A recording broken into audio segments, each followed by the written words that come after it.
So, but 1 through 5 are for air-cooled, oil-cooled, twin-cooled Yeah.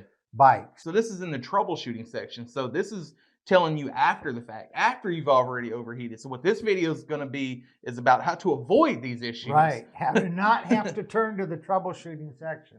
So the very first one, insufficient oil supply or oil not circulating. Well, if you have insufficient oil supply or oil is Yeah. not circulating, you're obviously going to have trouble. We're not going to talk about Right. that. There's ways to improve that.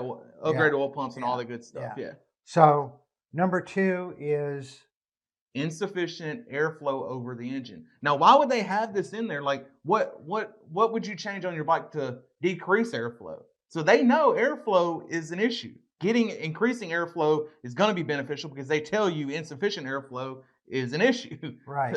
So, and obviously that's why we have the tank lift Mhm. that pushes more over the engine. That's why we have the cooling deflector wings that pushes more air over the engine. That's why we recommend taking one of the thigh protectors off on the baggers Yeah. and trikes, because that flows more air over the engine.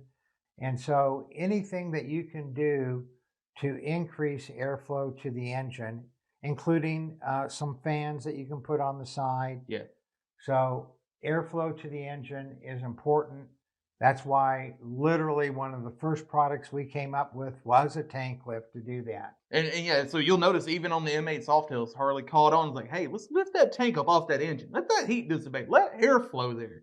It's an air-cooled engine. Let's get more air to it. So step in the right direction for Harley in that regard. But the next one, pretty interesting because we get a lot of pushback when we talk about this because people will say, well, if it wasn't supposed to be that way, then why does Harley do it that way?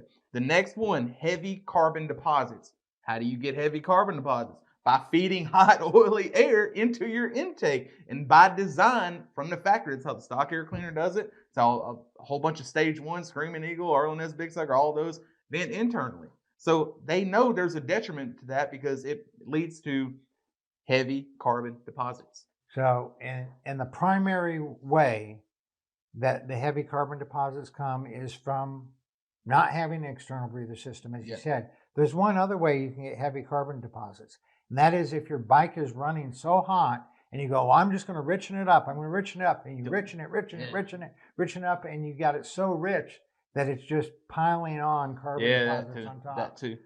Okay. Well, here's another way that carbon deposits lead to excessive heat is whenever that buildup gets on top of the piston, it throws off the timing, throws off the compression ratio. So the very next step says, word for word, ignition timing retarded due to defective ECM or faulty sensors.